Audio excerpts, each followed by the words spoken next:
Hello and welcome everyone to another episode of the Mental Toughness and Body Show, where we talk all things high performance, success, and creating lasting change. And on this podcast, we've had the privilege of interviewing Olympic gold medalists, billionaires, and industry leaders. And today's guest is no exception. Joining us today is someone who has traveled across 50 countries. He's mentored executives from 157 Fortune 500 companies. He's made it his mission to raise $100 million for global philanthropy. He's not just a business strategist, but also a philanthropist with a passion for making a real impact. So it is my pleasure to introduce to you Sir Darren Jacklin. Darren, welcome. Welcome to Hey, the Rob, call. I'm grateful to be here. So, Darren, I wanted to start out by just asking you. So, obviously, you've done a lot.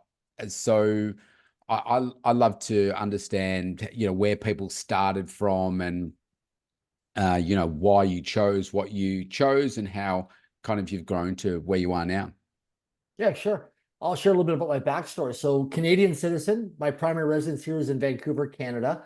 Behind me is actually Phoenix, Arizona, USA. So this is not the same place where I live. Um, my backstory is quite unique. I failed grade one of public school, misdiagnosed with a learning disability and a reading disability, and was determined by the public school system that I was unfit to attend regular public school. So I was put into what we call special education. So from grade one all the way through to grade 12, I was in special education classes in public school. Age 7, I created my first business called Rent a Kid. I go out and cut grass, shovel snow in the wintertime, and deliver newspapers 6 days a week. By the time I was 9 years of age, Rob, I hired my two best friends, which 45 years later, we're still great friends to this day. And I'm about long-term relationships with people. And so struggled, going through junior high school, got into high school, felt socially awkward, not good enough, not smart enough, never going to amount to much in my life. And I was in grade 11. I had a school teacher and a guidance counselor one day came up to me and said, Darren, we need to talk to you in the guidance counselor's office.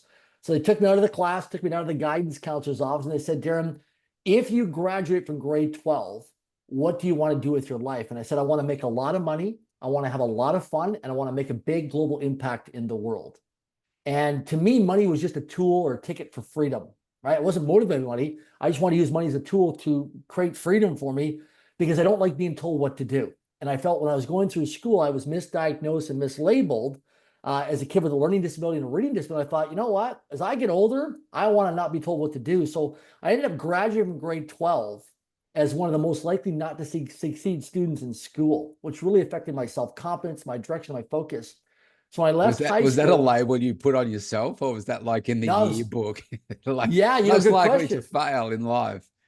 It's interesting. When I was sitting with the guidance counselor and my high school teacher in the guidance counselor office, they said, "What do you want to do?" And I said, I want to be able to build companies." And of course, like I'm never going to go to college, never go to university. I was a D student. I barely passed public high school, but I was a visionary. What I realized at a very young age was solving problems, right? Knocking Yeah. on doors, going around my neighborhood, going around my community, and just serving my community by solving people's problems, whether it was cutting their grass, shoveling their sidewalks in the wintertime, raking leaves, painting fences, cleaning swimming pools. I was this go-to guy that was just serving my community and solving problems and making a difference. And that's what I did. And so what I did was when I graduated, I actually had no focus and direction. So I ended up doing multiple suicide attempts to end my life. And so I was this guy who was in a really dark hole, a lot of negative self-talk, didn't believe in myself. What age Um, are you there? so I would have been 18, 19, around 20 years of age. Never got into drugs or alcohol, was never my thing. My thing was work, primarily because of childhood trauma as well. Not being good enough, not being smart enough, a lot of negative self-talk. Yeah. And what happened was on my final suicide attempt, Rob, I actually was driving my car at 140 kilometers an hour, or 85 miles per hour towards a telephone pole to end my life. And on my final attempt, because I did multiple practice attempts to drive the car, because I thought, man, if I'm going to hit this telephone pole, I'm going to hit it head on and I'm going to go out like a bug hit in the windshield. I'm not going to be disabled because I'm going to look like stupid. And so I'm going to just end my life at this telephone pole. And I couldn't do it. I got scared. And so I drove to a 24-hour telephone crisis line back in the 1990s, rang the doorbell, and a lady came out and she says, "Can we help you?" And I said, "I'm trying to commit suicide." And she goes, "Come on in." They offered me some guidance, counseling, and support. And then they introduced me to a Dale Carnegie training Okay. program, Yeah. which I didn't know anything about. That was totally unfamiliar to me and it was weird, to be honest with you, when I first walked in, because these people were all different and I wasn't ever exposed to that type of environment before. Yeah. So I ended up signing up for the Dale Carnegie training program. And through there, I met a woman who introduced me to Toastmasters International, which is a global organization for public speaking and leadership. And I went to do my first icebreaker speech, and a woman who was the general evaluator, Sue Urquhart, she said at the group, she said, I believe as a general evaluator and a seasoned Toastmaster that we could mentor and coach Darren Jacklin to becoming a world-class speaker and mentor. And I'm thinking, who are you? Like, why Yeah. would you say that? Like, Yeah. you Yeah. don't I'm a know who I loser. What are you am. talking about? Yeah. Yeah. And she believed more in me than I believed in myself. And that woman took a stand for me. And that's why I'm a stand for people in humanity today. I've got people's backs and Yeah. I'm relentless. I don't give up. I don't quit. Like when we're into something, I'm all hands on deck with it because people believed in me when I didn't believe in myself. And so I ended up going through the ranks of Toastmasters, and then I ended up getting a job as a telemarketer, making phone calls. I used to make 400 cold calls a day, 2,000 cold calls a week, Yeah. selling Well, magazine subscriptions across Canada, coast to coast. yeah. And after 7 months, my boss came to me, Glenn. He said, Darren, hey, you're the #1 telemarketer in Canada. Congratulations. But it's a dead end job. You can't go any further. And I said, Yeah. what do I do, Glenn? He says, give your notice. And he said, what I want you to do is I want you to then go create your own corporate training business. Back in 1995. So I ended up giving my notice, totally scared because I was living paycheck to paycheck. And so I got a stack of telephone books and I started dialing for dollars. And I used to make 400 cold calls a day, 2,000 cold calls a week. And over a 5-year period, made over 100,000 cold calls. And it was a roller coaster of peaks and valleys. And I went from living paycheck to paycheck to living panic to panic for a few years of my life. It was Yeah. scary times. And ended up getting my car repossessed, ended up going homeless, living on the streets. I was on welfare for a period of time. I ended up, owing money and having collectancies and creditors after me. And I ended up getting in North America what we call an R9 credit rating, which is the worst possible credit score you can get. And so I was upside down, being choked out financially, not knowing where my next dollar is going to come from, living panic to panic. And I was so down and out financially that I actually went in to declare personal bankruptcy. So I started going through the process of personal bankruptcy in my late 20s. And the lady, when she filled out the application form to file for bankruptcy, she said, how do you want to make your payment for the application fees? It was 1,500 Canadian dollars. I didn't have the money. I had no credit cards. They were all maxed up and cut out. All my friends and family wouldn't return phone calls because I owed them all money. And I was totally out of integrity with them and didn't have any accountability or responsibility, and a lot of broken promises and broken agreements. And so she says, how do you want to pay? I said, I don't have $1,500. She goes, well, how do you want to sort this out? I said, I can make a payment plan over the next 12 to 18 months and come in and pay you every week because I'm working at this watermelon farm. So you got to pay $1,500 to declare bankruptcy. Correct. Which that's really ironic. That's really ironic. You got to pay these fees. And guess what, Rob? I didn't have the money. Yeah, So well, I would have thought most people that are declaring bankruptcy don't have the money. Oh, sure. Well, maybe it's a test. It's like, well, if you can pay $1,500, pay off your debts. Yeah. So what happened was she ended up closing my file folder and she said, Mr. Jacklin, sorry, I can't help you. And I said, what do I do? She goes, you can't afford to go bankrupt. So people always ask me, as a successful entrepreneur, as a multimillionaire today, running a portfolio of companies, an international foundation, have you ever been bankrupt? I said, I couldn't afford it. So I went from an R9 to being on welfare, to being homeless, to having my car repossessed, to a number of years later, turning things all around. So I know what not to do.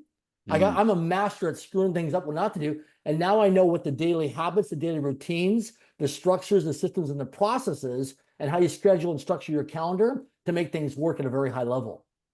When you go back to, so let's go back to when they misdiagnosed you. Your early story sounds very much like mine, particularly the self-talk. And yeah, I'm a shorter guy, so I was bullied as a child, and all that kind of stuff. No friends, not good at school, trying to find your identity. You probably the more self-talk came from me about you're never going to amount to anything. You're not going to, you're going to be a loser, all these kinds of things. I probably made up most of that in myself. I was probably a C sort of student, and I think we're probably I'm 56. So it seems like we're I'm around 52. Yeah, there we go. Yeah. So we're around the same sort of age. We would have hung out in school together. Yeah, You were the C yeah. and I was the D student. We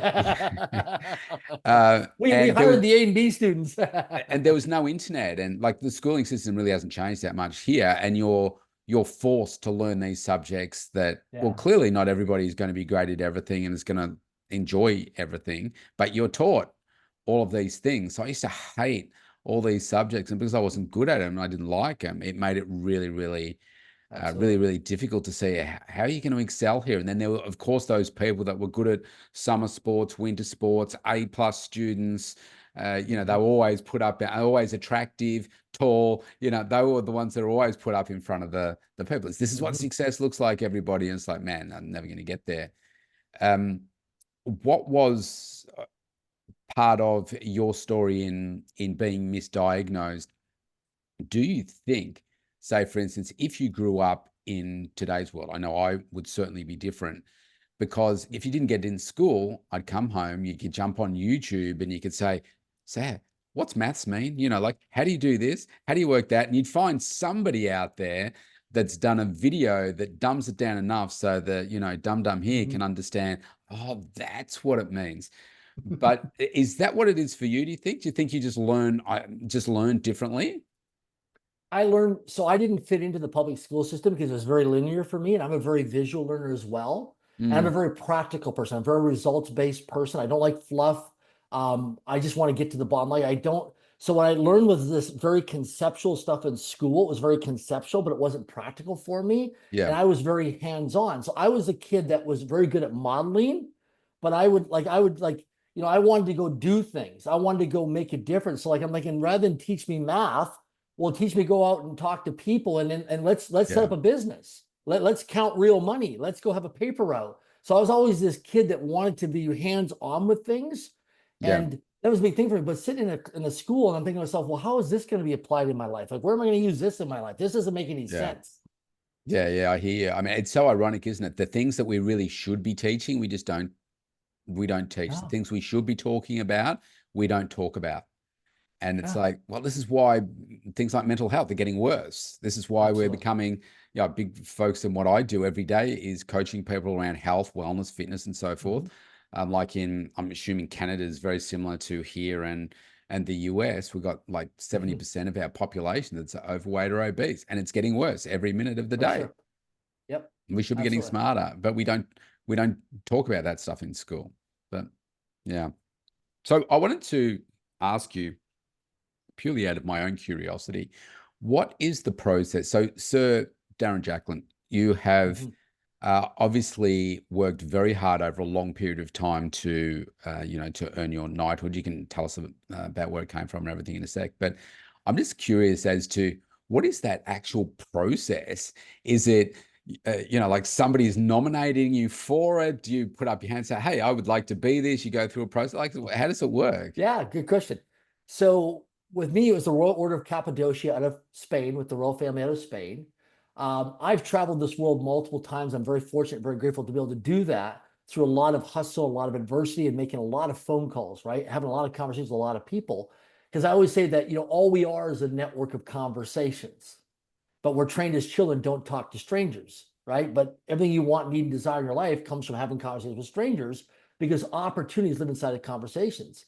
And so I did a lot of charity events, fundraising events all over the world. I did corporate training seminars in 50 countries around the world. And so I met a lot of people. And so I happened to meet people who've been knighted, Okay. as a sir, a lady, or a dame. And something to people are taking notes, write this down. Never assume you aren't being observed. Never assume you aren't being observed. We're always being watched and always being observed.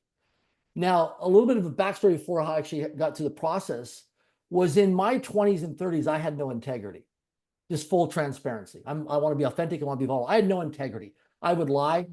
I would embellish. I would exaggerate things to get my way, to close a deal, to get a sale, to meet a girl. I would just lie things about stuff.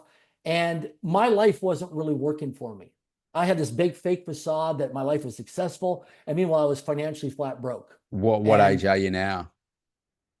this is my late 20s, early 30s, Yeah. flat broke, up and down like a roller coaster. So Not good. still trying to find your way through the telemarketing or telemarketing slash Yeah, other career. and doing corporate training seminars, feeling like an imposter, feeling like a fake, feeling like a fraud. Yeah. Because I'm striving because I'm not good enough, so I have something to prove. Yeah. And so I want to get back at the people who always misdiagnosed me and labeled me. And so I'm on this ego trip trying to prove myself, trying to prove everybody. But meanwhile, inside, I'm emotionally bankrupt.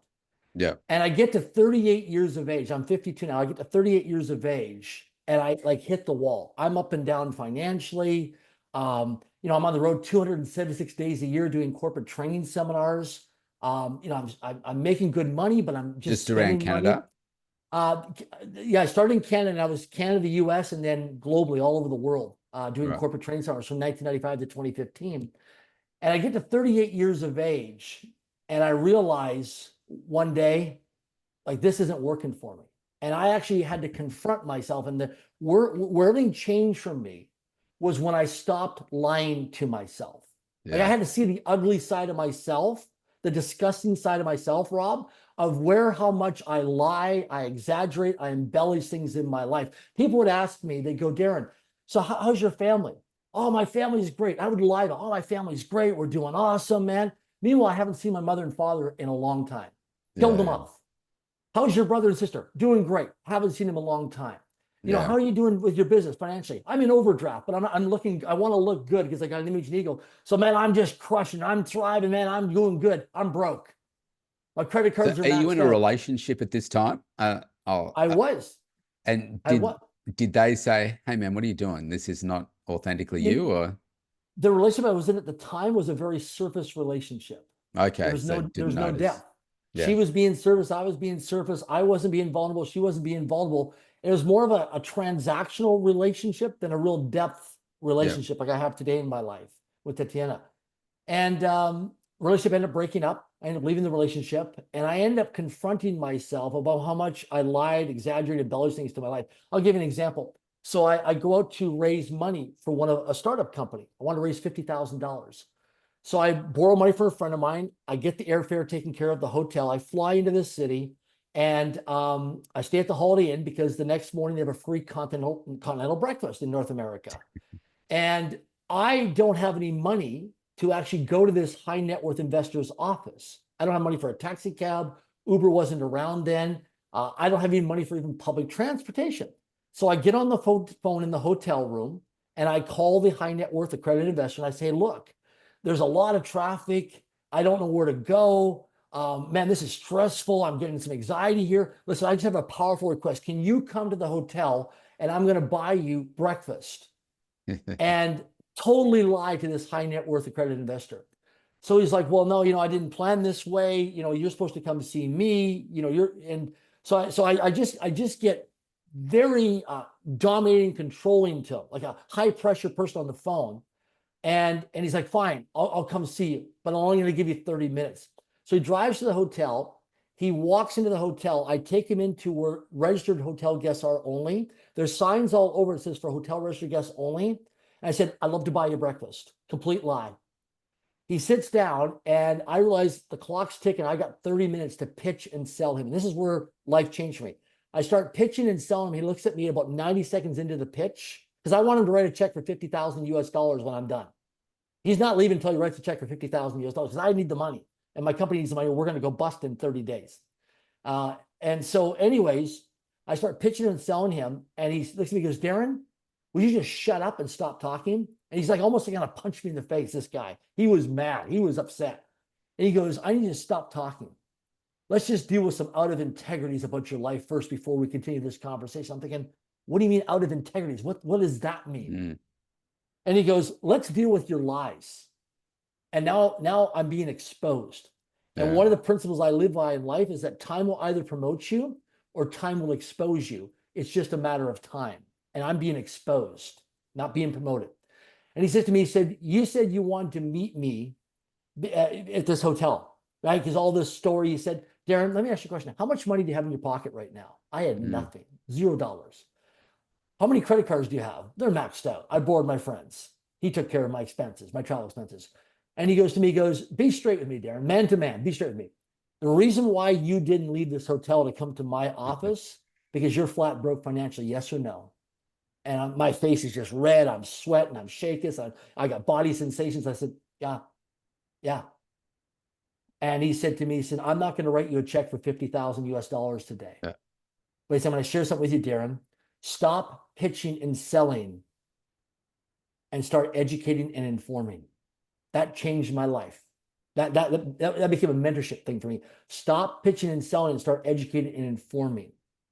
And I realized that I was pitching and selling, throwing up all over him, trying to close him, trying to get him involved within 30 minutes.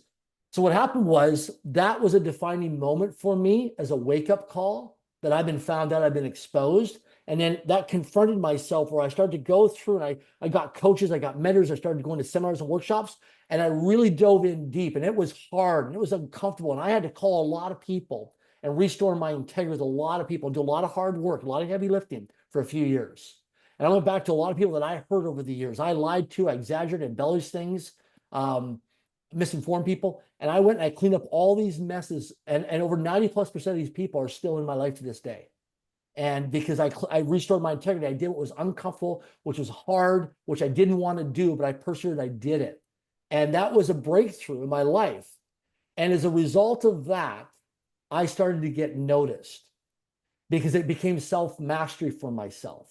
I started to master myself. I started to look at the ugly side of who Darren Jacklin is. I started to look at the dark side of myself, of how I'm showing up to other people and what the ripple of impact is.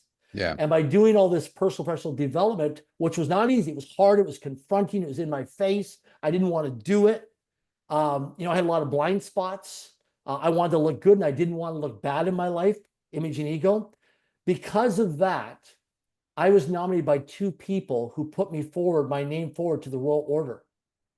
And so when I got contacted in 2022, in January 2022, I got contacted saying, hey, just want to let you know that you've been candidated potentially to be knighted as Sir Darren Jacklin. And the first thing I thought when I got the phone call was, oh, okay, it's one of these things. Because a few years ago, I received a phone call from the United States that I could be a guest panel speaker on a stage in Los Angeles with Sir Richard Branson from the Virgin Groups. Right. But I had to pay 75,000 US dollars to be a title sponsor. And in the contract, there's no guarantee I'm going to have a conversation with Sir Richard Branson. I may not even be able to say hello or hi. Yeah, you're just on the same stage that he speaks on. Correct. And you're on a panel and you get a photo opportunity for 75,000 US dollars. So I thought it was one of those things. So I asked, I said, how much do you want me to write a check for? And the guy took offense. He goes, you can't bribe or buy yourself into this. I'm thinking, oh, sorry. Listen, I didn't know what, I've never had a phone call like this before. I don't have friends that are all knighted and sirs, ladies, and dames. So what happened was, this is during COVID-19. We're in a lockdown here in Canada. So I managed to get across the United States legally, get into the United States. I met with the royal family multiple different times on Zoom and in person. And so there was 400 in Spain.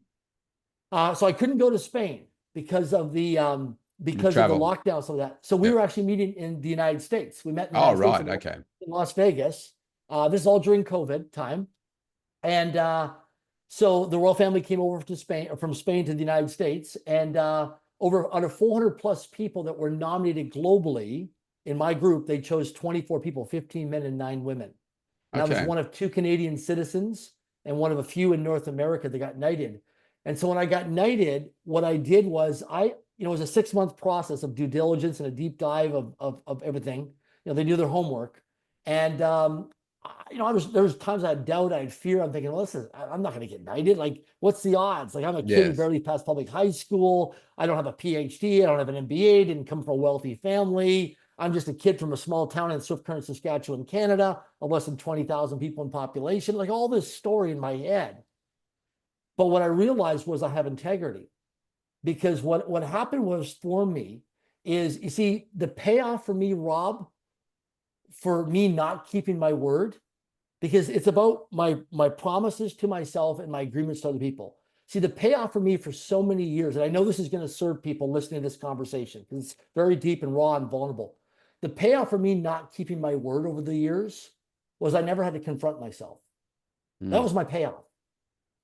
And how can I expect to keep my word and have power in my word if I don't honor my agreements with myself and other people? Yep. And I used to be very mistrusting and very suspicious of other people because I didn't honor my own agreements and promises with myself. And so when people break their promises, they lose their power. So the way I live my life today, and this is why I got knighted as Sir Darren Jacklin, because imagine this. Imagine every time you give a promise to yourself that you're going to run an errand or do something around your house, it's a personal promise to yourself, you're going to get in better shape, you're going to release 10 pounds, you're going to pay yourself first, you're going to take, do all these things that you say you're going to do, New Year's goals, resolutions. Imagine every time you have a promise, or every time you make an agreement with another person, every time you don't follow that promise or agreement, we cut off your finger. See, now there's some skin in the game. Now there's a cost. You and I, Rob, could go into any prison around the world and talk to any inmate who's on death row, who has a life sentence. And that man or woman, they'll say, my life doesn't matter. I don't care. I'm going to die in this prison cell. And they don't have any meaning or purpose for life. They don't care. Their life has no financial value, no value to themselves, because they're in death. They're going to die in prison. Okay. But one thing I've discovered about human beings, no matter who you are, no matter where you come from, no matter where you live on the planet, no matter what walk of life you are, is one thing that people will not settle for is somebody cutting off a finger or a limb. People will fight you to their death for the limb. So I always say to people, if you want to learn the power of integrity, if you want to level up in skill to become more successful in your life, if you want people to give you money for your business and your startup, start to focus on what you give your word to. You see, our words create our world. And for me, we hear a lot of times that we hear in business, talk is cheap. From my practical experience, Rob, most people cheapen their talk because their words have no power. So one of the things I do as a filter, because I get approached by so many people for coffees and breakfasts and lunch and dinners and all kinds of stuff. I take people hiking. I take people out in the mountains, out in the wilderness, whether I'm here in Vancouver, Canada, or other places around the world. And I set up a date and time for them to come meet me at a beginner hike, intermediate, advanced, or an expert hike. And a good majority of the people talk a good game. They want to show me their business opportunity or pitch me for raising capital, right? And most of the people don't show up because they realize that, oh my gosh, I've got to go hiking, because hiking, behavior never lies. Behavior never lies. And when somebody comes out hiking, when we sweat together, like this is Camelback Mountain in Phoenix, Arizona, USA. When somebody climbs this mountain with me, when we do our Take a Hike, Build a School hiking fundraising events, when somebody starts hiking with me, they start to sweat. They start to get uncomfortable. And the mask that people wear, the image and ego of looking good and not wanting to look bad, starts to come off. And we talk about mental health. Now, when you're climbing a mountain and you're starting to elevate and you're starting to huff and puff and feel uncomfortable and you're sweating and you're uncomfortable, you can't lie to me. Yeah, you can't man, exaggerate you know things. what? I know we're only an hour into this hike, but geez, this isn't worth it. I'm going home. Exactly. And so the thing is, it's a great filter, because here's the thing I learned through a lot of trial and error in my life, is I used to get really excited, really elated in my early years, 20s and 30s, when I meet somebody at a seminar or workshop or conference or trade show. I'm like, oh my gosh, this person's gonna be a joint venture partner or strategic partner or business partner. You get so excited, and then the person wouldn't follow through and keep their promises, because I was always mistrusting and very suspicious of people because I didn't keep my own promises. Yeah. And what I discovered from my own training development, what I discovered was that behavior never lies, as I shared with you earlier. But the cool thing about all this stuff is that when you're hiking with people, the authenticity and the vulnerability come out. Yeah. And so you give people what we call micro commitments. So I have people all the time that will say, hey, Darren, oh my gosh, I'd love to come hiking with you. I mean, okay, great. Come on a hike with me. And I'm like, great. So can you show up on this date and this time? Yeah, great. Here's a calendar invitation. Here's the hiking location. Here's the All Trails app with the website. And then people don't show up. And then what happens is they don't communicate by text message or email or phone call. Hey, Darren, so you know, I slept in. I don't feel well today. Hey, something came up unexpectedly in my family and I can't show up to the hiking trail. Then they'll phone me a week later, or they'll message me a week later and they'll say, hey, can we meet for coffee? Well, hold on a second here. No way. There's an out of integrity here that you stepped over that you haven't cleaned up yet. And you didn't pass the micro commitment. See, if people can't pass the micro commitments, why would you ever give them a big deal to get involved with? Yeah, there's a saying that I like, which is the way you do one thing is the way you do everything. Absolutely. And it's like, okay, so you're not going to come to that event when you said you would. Okay, so this is the opportunity where you're going to get funded or whatever. And how many other places in your life do you do that? Because if you're prepared to do it for me at the start of a relationship, what are you going to do once we're in it? That's right. It just doesn't work. So with the knighthood now, do you feel a sense of like duty, a weight of really taking your values and your beliefs, your integrity to a whole other level now because of Yeah. the title? The visibility and the exposure is global now.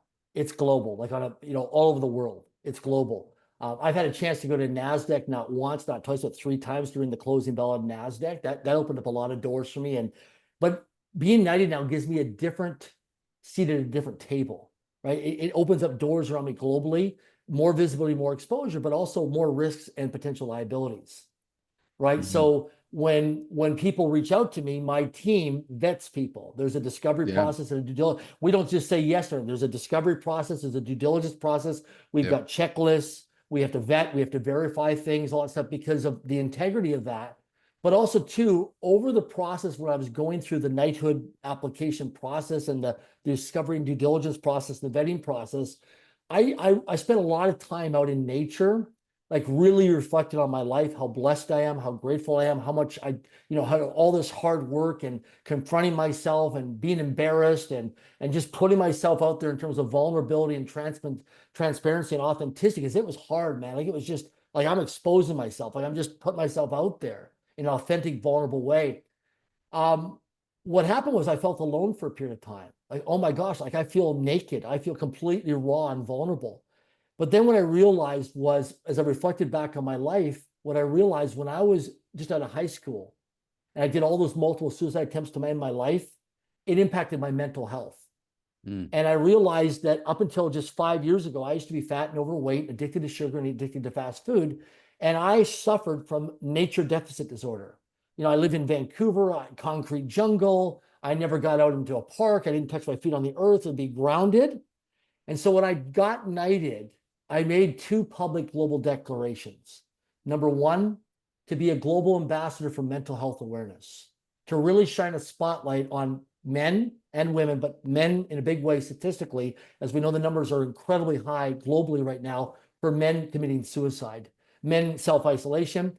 And number two was to be accountable and responsible over the next 10 years to building 100 schools around the world through Link Foundation, which is the foundation I co-founded with the Love of My Life, Tatiana. And what we do now is we have an initiative called Elevate to Educate, E2E, where we're growing and scaling now internationally. We'll be all over the world in the next 3 to 5 years in multiple cities and different countries and continents. But we have a thing called Take a Hike, Build a School. And we bring in people from all walks of life, all backgrounds, all age groups. And we have different cities and locations around the world where we take a hike to build a school. Like behind us, we're going to be in Phoenix, Arizona, come up in a couple months. We'll be climbing Camelback Mountain to take a hike and build a school. And this is an invitation that when people go to hikingfundraiser.com, and they go there and they register and they come in from all over the world, these events change people's lives. Here's one of the reasons why. Number one is, as human beings, one of the greatest things that we're all searching for on the planet is human connection. Human connection is so important as human beings. We need human connection. And I understand we live in a virtual world today, and people love being location independent. They love being virtual and working from home and working from a laptop, but we still need human touch and human connection. Okay? Yeah, it's just So human different. connection. Another thing is too, is I shared earlier, as human beings, all we are is a network of conversations. And one of the biggest game changers for my life is being around the right people in the right rooms and having the right seat at the right table. So I'm in my 50s, just like you are now. I'm at a stage and age in my life where I want to pass it forward and pay it on. And I want to create a ripple of impact. I want to create a legacy. So I want to send the elevator back down. I know that there's people in their teens, their 20s, their 30s and 40s are looking at me, that I'm 10, 20, 34 years older, because I'm looking at the guys that I see on the hiking trails. Like I met a guy just the other day, he's 89 years of age at the top of a mountain, and his wife was 86 in the top of a mountain. It was a 6-hour hike.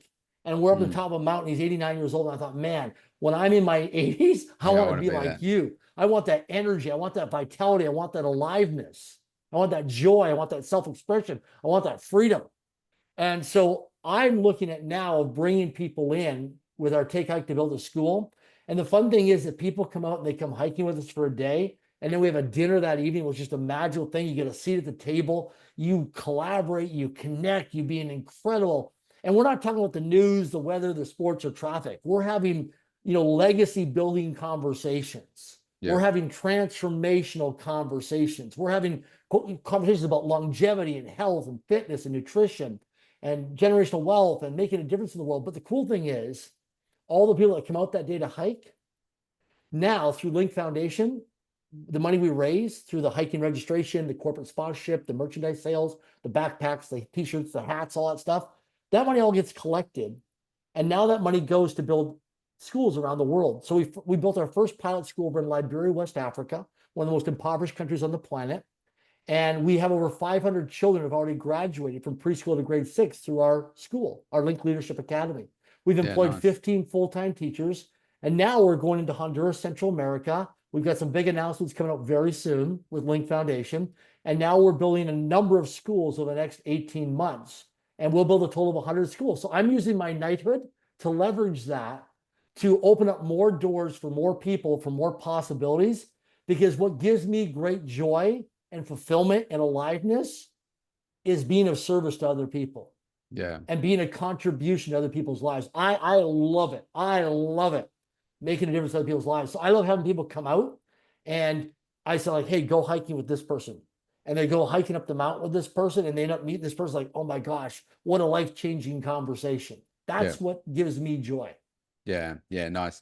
So I wanted to ask you about, so a lot of people, let's just call philanthropy a passion project, right? And so they're in business, but they've got this passion project. Now, most people that are really into their passion project are broke, right? Because they're just like, they're not making money. They just like, they're giving their time and all that kind of stuff. And then you've got people say like Bill and Melinda, and they're with their foundation where made all this wealth and dedicated to give like 99% of it or something away. And they're using the foundation through that. So they've already had the success and now they're doing the philanthropy work, which I think is the better way to go. Because then you're not broke and you can add more value and you can put more funds into it. So I'm just interested in your perspective. Obviously, you've had a bunch of success coming out of the ruins of life, gaining the integrity, building success and so forth.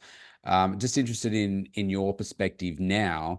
It sounds like the way you're talking, most of your time is spent in the philanthropy space now. Would that be fair? Yeah, so I have a group of companies called the Darren Jack Group of Companies. Tatiana is our chief operations officer, who's my partner in life. She was a high school teacher for 35 years, 3 academic degrees from the top universities in Canada. So I'm involved so I have an international bookkeeping, accounting, tax planning firm called Smashing Numbers. I'm an investor in artificial intelligence, cybersecurity. I own a whole portfolio of real estate of single family homes and commercial buildings across North America for cash flow.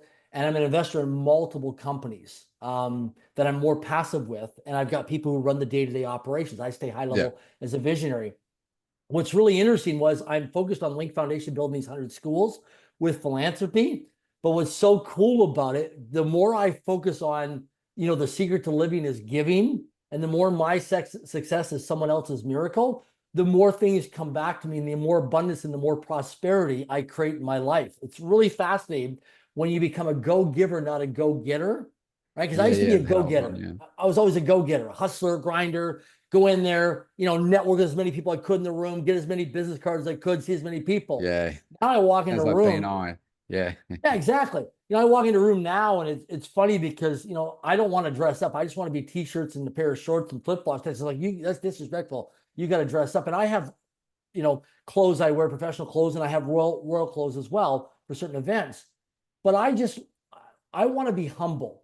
My big thing is humble. I spent a good majority of my life in my 20s and 30s being arrogant, being cocky, being aggressive, and I want to be humble. I want to be approachable. I don't travel with an entourage. I travel by myself a lot of times. I like to be low profile, high impact. I drive a 2015 Honda Civic. Yeah. I could buy a Ferrari, I could buy a Rolls Royce. I got the money. I can do any of that kind of stuff. I can buy any car I want and that's out there. Yeah. I got the money to do it. Yeah, I'm the same. It's just not important. No, I like to be, and don't get me wrong, I've driven all the fun cars. My friends got all those fun cars. But I like to just be approachable. I like to never forget where I come from. And I like to be low profile, high impact, because the bigger the game you play in the life, the bigger the bullseye or target you have on your life. I always say Yeah. in rugby or football, the man or the woman who's got the ball is the one who gets tackled the most. Yeah. So if you're playing a big game or you got money, you get tackled the most. You're a target. And so I always like to just be low profile, high impact. And I like to move my feet, not my lips. So I like the Yeah. people watch my actions versus Exactly. watch my lips. Yeah, that's right. That's right. Just a couple more questions. I know we're Sure. we're just about out of time here. Maybe we'll have to organize another time. So I've got a bunch of questions. Just picking up on something you just said. Did you just say that you've got royal clothes as well? I do, yes. I have What's royal clothing? so if you yeah, I have the white gloves with the crest on it. I have the whole like a royal outfit I wear with the crest So and this was provided to you upon knighthood. yeah, so we get clothes fitted for ourselves. And if people go onto my social media, my Facebook, my Instagram, you'll see my royal clothes on there. There's I'll lots have to of go photos and check that probably out. just Google my name, you'll probably see it on Google Images. Yeah. Wow, there you go. Something to Yeah. strive for, hey. So what's important to you right now? I'll just go through a couple more questions, but what's important Sure. to you right now? Helping other people succeed. I get great joy out of that. People believed in me when I didn't believe in myself and I didn't have any direction, no focus, no purpose. I love when people come out to like our Take Hike Build a School event, when they come out to support Link Foundation in terms of building the schools and supporting mental health awareness. And when they come out, they don't know who's going to be in the room that I'm going to connect them with. And I love that. I love when I see people off having a conversation and I know this person's struggling in life or they're stuck in life or could be around a relationship or their finances or a job or a career. And they're getting that sorted out with somebody who's maybe a business coach or somebody who's a high net worth, an ultra high net worth, or a CEO, an entrepreneur, executive who's got more history and experience than him or her. I love that. Because I remember when I was younger, I had a lot of questions. I was very curious. I still am to this day. And I didn't know. Like I was just going through the motions of life, trying to figure it out the best I could without like, okay, just tell me what to do because I want to know what to do. Even though I don't want to be told what to do, I didn't learn anything in school, being in Yeah. special ed. So I wanted someone to give me a roadmap, someone give me some advice. Like when that investor sat me down and confronted me and told me to stop talking and shut up and confronted me on my out of integrity and where I was lying to myself, that was the greatest gift. I've never seen that man since. Yeah. But that man blessed my life that day Yeah. because he had the courage to go man to man with me and That's right. Go confront no me. BS. No BS. And I had many people around me that were yes people that didn't that knew like when I started telling people that story, they're like, "Oh, Darren, I've known about that for years with you. Why didn't you confront me? Yeah, that's Why didn't right. you why didn't That's you right. just be straight with me and tell me?" Yeah. So if you went back to the the kid version of you back in school, what would you say to yourself? Keep going. What I would say to myself is you're doing great because I overcome a lot, like knocking on all the doors, talking to people.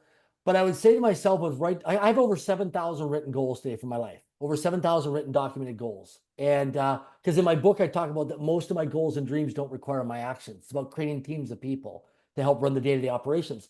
But I would share with myself, set more goals and meet more people because all we are is a network of conversations and everything you want in your life will come through enrollment and registration. It's all about enrolling people. You watch Elon Musk, who's on stage with Tesla. He's enrolling people into Tesla, into going to space or going to Mars or the next thing that Tesla's rolling out. So he enrolls people and then he invites people to register, buy, put a down payment on, put a deposit on one of their products with Tesla or going to space. So Mm. he's a master in enrollment and registration. And so to me, I would learn to master enrollment and registration at a younger age because in life, if you're going to play a really big game and want to do a lot of things, it's all about enrolling people into your mission and vision and then registering whether they're employees, their business partners, their contracts. That's what it's all about in life. Everything we Yeah. do is enrollment and registration. Two more questions. So it sounds like certainly one of your superpowers is the ability to connect, build relationships. You've learned that the hard way. Now you've kind of got the key to the castle almost with you've already got such great success. It makes it easy to open doors. But what would you say is your kryptonite? To give away $100 million. That's the target. $100 million to global philanthropy. because of the ripple. Because I know that like when I die, I'm not going to be remembered. I look at my nieces and my nephews today and I say, do you know who the Beatles were? Do you know who Elvis Presley was? And like, Uncle Darren, I don't know who that is. Mm. So these famous people that we think that people are going to remember us for generations, they won't. You ask any of the young generation today about famous people 50, 60, 75 years ago, most don't know who they are unless they Google search them. So my kryptonite to me is making a difference in the world, because my success is someone else's miracle.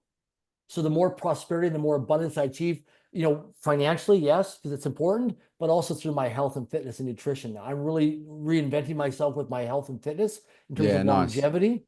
Yeah. Yeah, like I've released 50 pounds in weight. I hike. I go to bed by 9:30 every night, most nights, majority of nights. I'm at bed by 9:30 and I'm awake at 4:30. I'm hiking by 5 a.m. Yeah. Like right now, this time of year, it's pitch black here in Vancouver, Canada. It's our rainy season.